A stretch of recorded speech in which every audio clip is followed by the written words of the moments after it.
Please subscribe, like, comment our channel.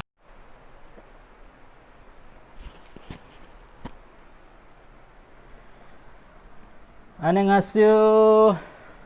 반갑습니다. हिजोको क्लासमा चाहिँ हामीले के पढेको थियौं संयुक्त उच्चारणको टपिक चाहिँ सुरुवात गरेका थियौं जसमा चाहिँ हामीले सुरुमा चाहिँ के हेरेको थियौं एउटा ब प्लस न आयो भने चाहिँ यो ब लाई चाहिँ के पढ्ने म पढ्ने भनेर चाहिँ पढेको थियौं यसको उच्चारण चाहिँ म हुन्छ भनेर उदाहरण पनि हेरेको थियौं हामीले लेख्दाखेरि हाम्निदा पढ्दाखेरि हाम्निदा थियो हैन एउटा त्यो भयो दोस्रो चाहिँ के हेरेको थियौं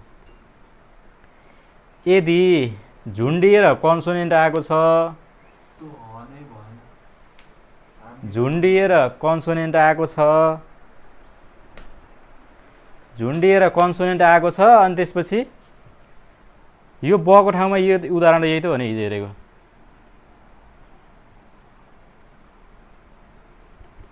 के हो यो हाम्निदा त हो नि यो म पढ्ने यसलाई ब प्लस न जोडियो भने चाहिँ म पढ्ने भनेर पढेको त हो नि हिजो सुरुको टपिक्स त्यही भयो अनि दोस्रो टपिक्समा चाहिँ झुन्डिएर चाहिँ के आहा कन्सोनेन्ट चाहिँ झुन्डिएर आएको छ हैन अनि प्लस के त त्यसको लगतै माथिपट्टि चाहिँ के आहा भवेल आहा भने यो दुईटा चाहिँ के गरेर पढ्ने मिक्स गरेर पढिन्छ भनेर हेरिएको थियो संयुक्त उच्चारण हुन्छ भनेर हेरिएको थियो जस्तै एउटा उदाहरण हामीले हिजो हेरेको थियौं के त यसलाई के पढ्ने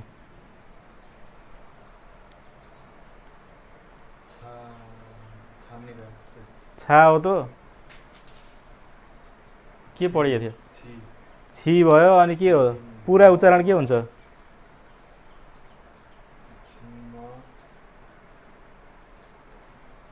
कन्सोनेन्ट आएको छ लगतै भवेल आयो भने दुईटालाई जोडेर पढ्ने हामीले माथि नर्मल अवस्थामा भयो जस्तै तरिकाले पढ्ने हो भनेर हेरियो के हो नि भयो त उच्चारण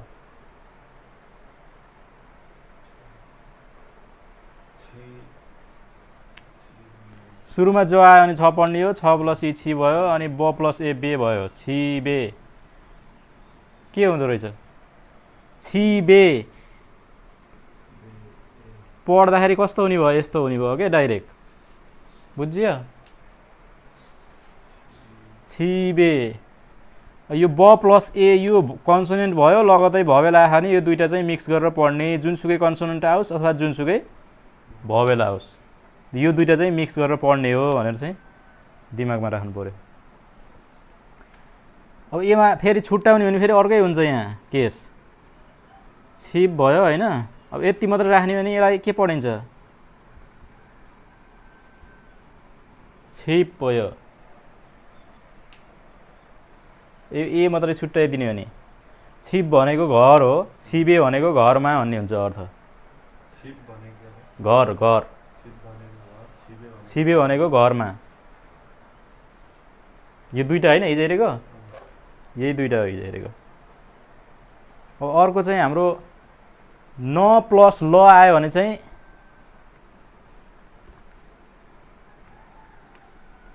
अगाडिकोलाई पनि ल पढिन्छ तेस्रो नम्बरमा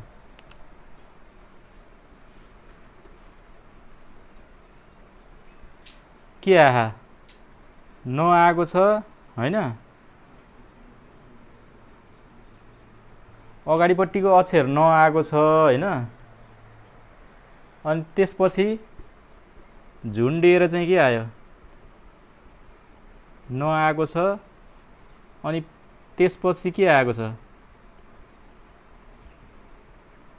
ल आएमा न को उच्चारण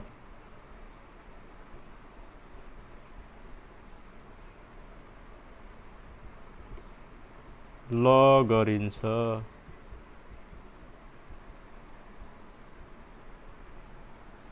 ठीक छ बुझ्जे हा सुरुमा चाहिँ के आयो तलपट्टि झुन्डिएर न आयो अनि उता माथिपट्टि चाहिँ के आयो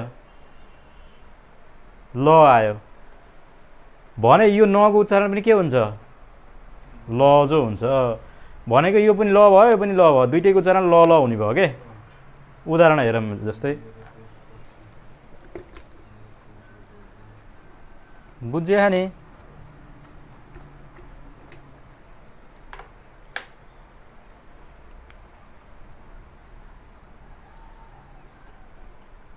यो छिप भनेको घर हो यो छिबे भनेर थियो नि यो छिबे भनेको चाहिँ घरमा हो है हिजो पनि हेरेको थिएँ एकचोटि यो तलपट्टि नआयो अनि माथिपट्टि चाहिँ के आउनु पर्यो ल आउनु पर्यो यसको उच्चारण के हुन्छ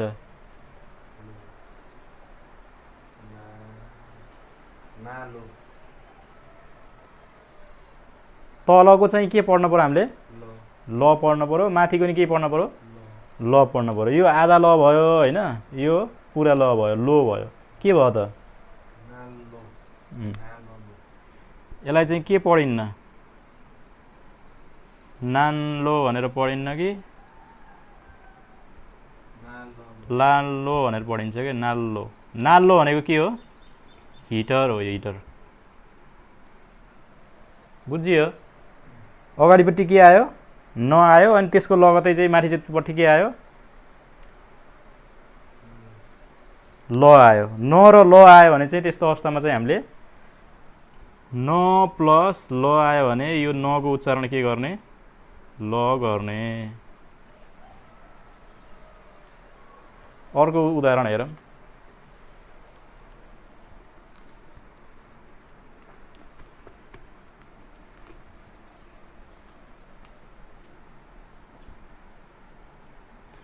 अर्को उदाहरण चाहिँ जस्तै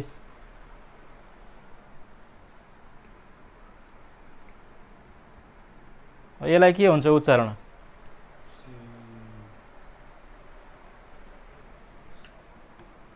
के हो नि भयो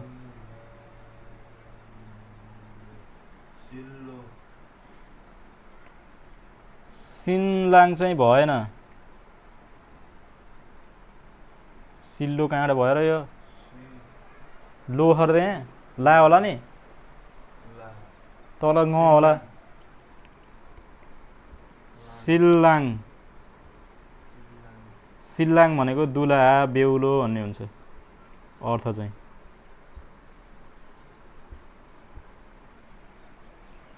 सिनलाङ चाहिँ भनिँदैन कि यसलाई के भनिन्छ सिल्लाङ चाहिँ भनिन्छ के सिल्लाङ चाहिँ उच्चारण हुन्छ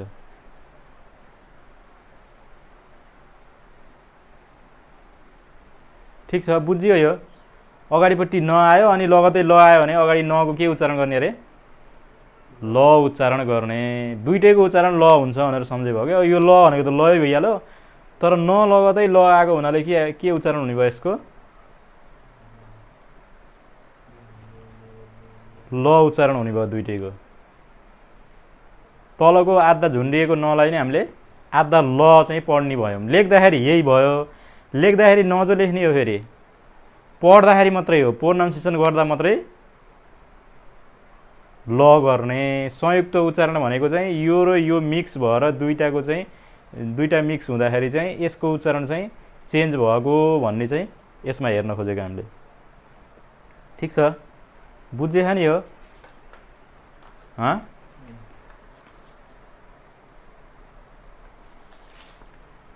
त्यस्तै अरू हेरौँ अब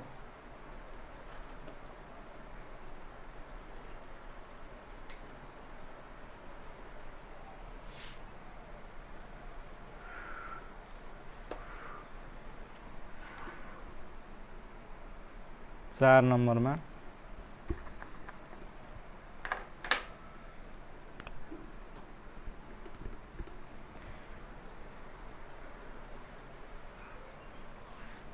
झुन्डिएर चाहिँ के आहा ब आएको छ अनि लगतै चाहिँ के आएको छ जो आएको छ। यस्तो अवस्थामा चाहिँ आएमा चाहिँ ब को उच्चारण चाहिँ के हुन्छ च गरिन्छ।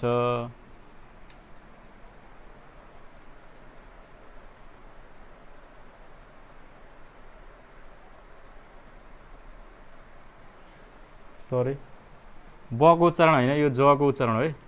यो प्लस यो मिक्स हुँदाखेरि यो चाहिँ चेन्ज हुन्छ के को उच्चारण? यो जको उच्चारण चाहिँ ज नगरेर के गरिन्छ? च गरिन्छ। यो ब प्लस ज आयो भने चाहिँ बले चाहिँ पछाडिको जलाई चाहिँ च जस्तो बनाइदिन्छ के, डबल जस्तो गराइदिन्छ। ब प्लस ज आयो भने चाहिँ जको उच्चारण के हुन्छ? च हुन्छ, डबलवाला हुन्छ। ठिक छ। यो उदाहरण मैले पहिलाको मेटेर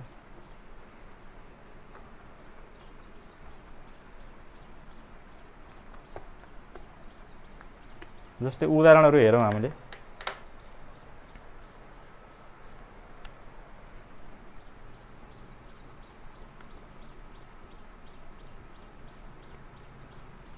यसको उच्चारण के हुने भयो त? त्यहाँ अहिले हामी माथि टपिक्स लेखे अनुसार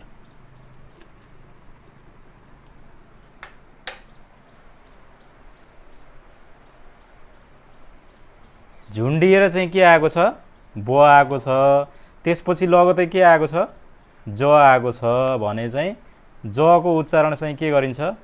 च गरिन्छ। च कसरी भन्दाखेरि यो बले गर्दाखेरि, अगाडिको बले गर्दा यो ज चाहिँ सिङ्गल हुँदा ज मात्रै पढिन्थ्यो होइन। तर यो ब अगाडि भएको हुनाले यो ब प्लस ज जोडिँदाखेरि चाहिँ यसको उच्चारण चाहिँ च जस्तै हुन्छ क्या, यसले डबल जस्तो काम गरिदिन्छ क्या। डबल भनेको च होइन, कता पस्यो च हो, त्यस्तै डबलको काम यसले गरिदिन्छ भनेर बुझ्नुभयो। उच्चारण के हुन्छ त्यसको?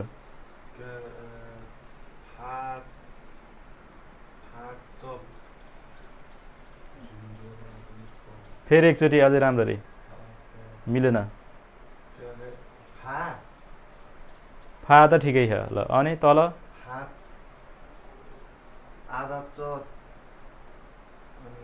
यसको होइन, अहिलेकोमा यहाँ उच्चारण चेन्ज भएको थियो। अहिलेकोमा यो चेन्ज हुँदैन, जेको त्यही हो। यो जे पहिला हामीले पढिन्थ्यो त्यही अनुसार हुन्छ। यो चाहिँ चेन्ज हुने हो। मैले भनिरहेको ब प्लस च आयो, ज आयो भने जको उच्चारण च हुने हो के, बुझियो?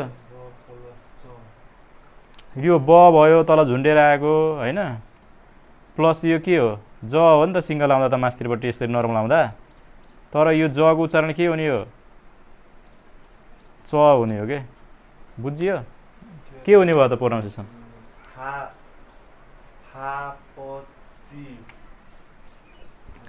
यसको उच्चारण चाहिँ यो तलपट्टि चाहिँ आधा प भयो,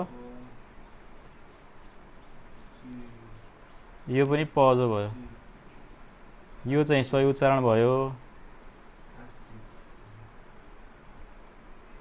नर्मली पढ्दाखेरि हामीले यस्तो पढ्थ्यौँ कि, तर यो चाहिँ मिस्टेक भयो। फापछिप भनेको रेस्टुरेन्ट जस्तो हुन्छ।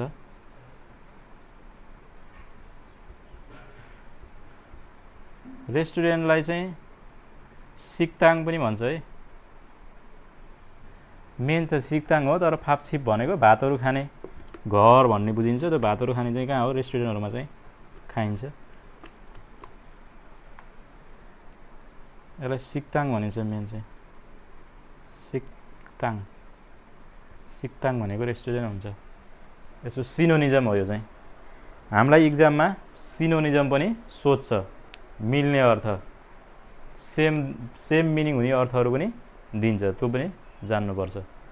त्यसलाई फिस्तान माल भन्छ, उस्तै अर्थ दिने भनेको। फान्दे माल भन्यो भने विपरीत अर्थ दिने हुन्छ। त्यो पछाडि हेरिन्छ, हामीले त्यो टपिक यसो हेरिन्छ होइन। बुझ्यो नि के हुने भयो उच्चारण यसको?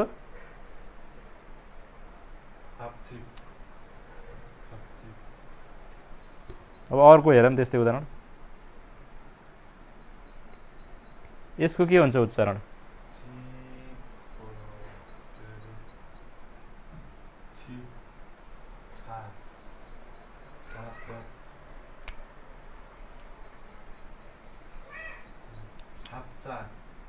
यो होइन, यो चाहिँ ड्यास दिएको। सुरुमा जो आयो भने छ पढ्ने होइन, छ भयो। यो तलको पको प भयो, यहाँ ची भयो। यसको उच्चारण सही उच्चारण यो भयो।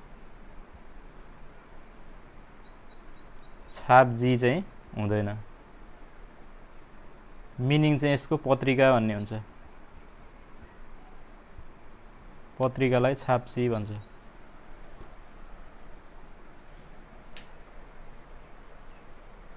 पत्रिकाको अर्थ अर्को अर्थ पनि छ है, सिनमुन भनेर नि भन्छ यसलाई है, सिनोनिजम।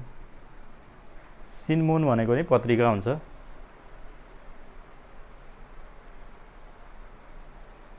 छाप्ची भनेको नि पत्रिका भयो।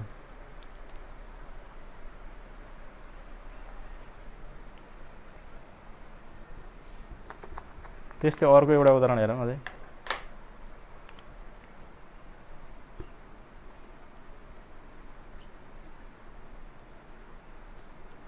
र यसको उच्चारण चाहिँ के हुन्छ?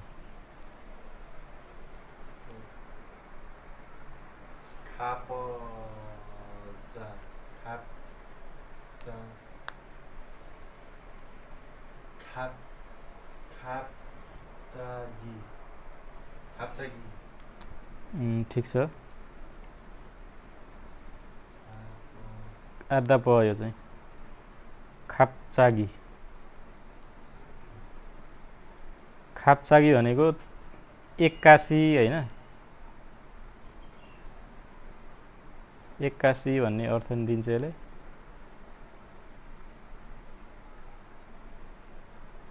अथवा तुरुन्तै भन्ने नै हुन्छ। भन्नाले खाप्चागी भाष्छ भन्ने जस्तो युज गर्छ कि एकैचोटि जस्तो दुईटा मान्छेहरू चाहिँ जस्तै यताबाट एउटा ढोका आउँदैछ, यता एउटा जाँदैछ नि, झ्याप भेट हुन्छ नि दुईजनाको, त्यस्तो अवस्थामा त के हुन्छ? खाप्चागी गए खाप्चागी भन्ने कुरो चाहिँ आउँछ क्या त्यहाँ। झसङ्ग भयो भने त्यस्तोमा युज गर्ने वर्ड हो। 81 तुरुन्त भेट भयो क्या, भयो बुझ्यो नि। अगाडिपट्टि के आयो? ब आयो, अनि पछाडिपट्टि चाहिँ के आयो? ज आयो भने चाहिँ पछाडिको जको के उच्चारण गर्ने हो? च उच्चारण गर्ने।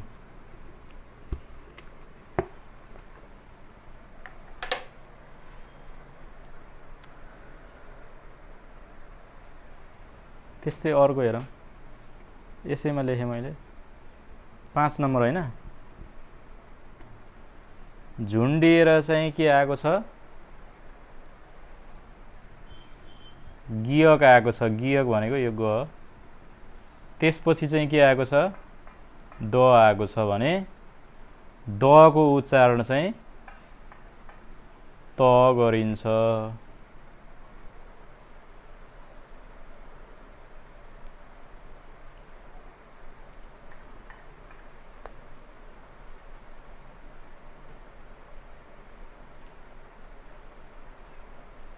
झुन्डिएर तलपट्टि ग आयो, अनि त्यसको लगतै चाहिँ के आयो? त आयो भने चाहिँ द आयो। द हो नि त, यो त सिङ्गल मात्रै आउँदा। तर दको उच्चारण पनि यो कले गर्दाखेरि, यो गले गर्दाखेरि के बनाइदियो? त गराइदियो, डबल जस्तै गराइदियो के। यो मैले मेटेँ है त माथिको, यो भ्याइयो नि।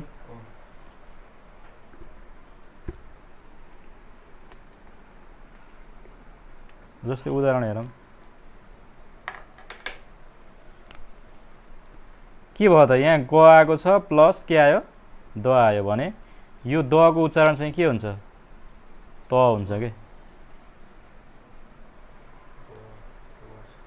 ग प्लस द आयो भने दको उच्चारण के हुन्छ? त हुन्छ भन्ने बुझ्नु पर्यो। जस्तै उदाहरण हेरौँ।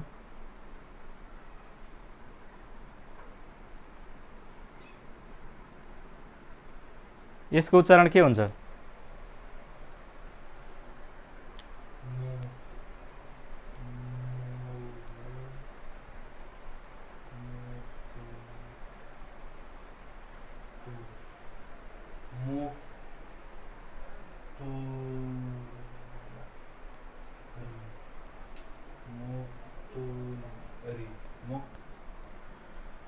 अगाडिपट्टि के आयो?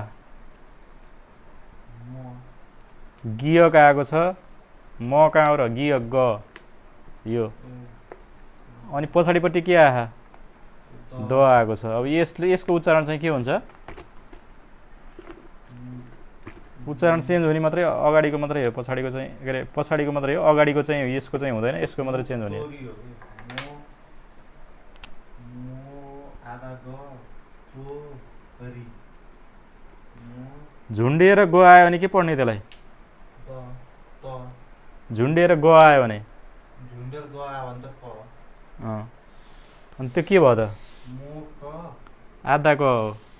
मो अनि? क आधा त तो तोरी मो तोरी यसको उच्चारण यो भयो, यो भनेको गलबन्दी हो। गलबन्दीलाई के भन्छ? तोरी मुक्तोरी।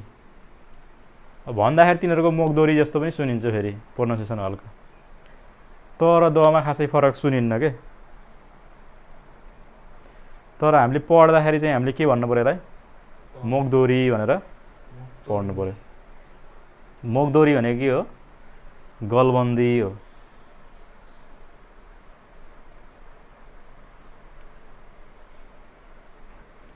त्यस्तै अर्को उदाहरण हेरौँ। यसको चाहिँ के हुने भयो?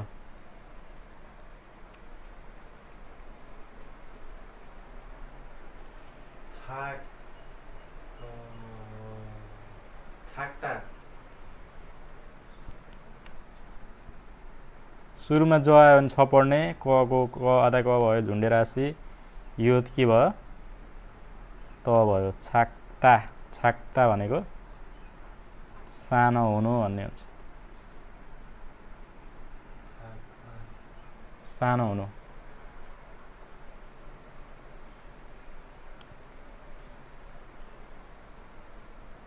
त्यस्तै अर्को नै हेर्न सक्छौँ।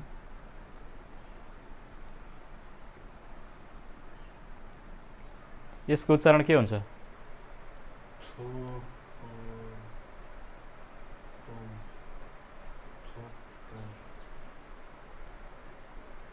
छोक्ताम यो छ हो र?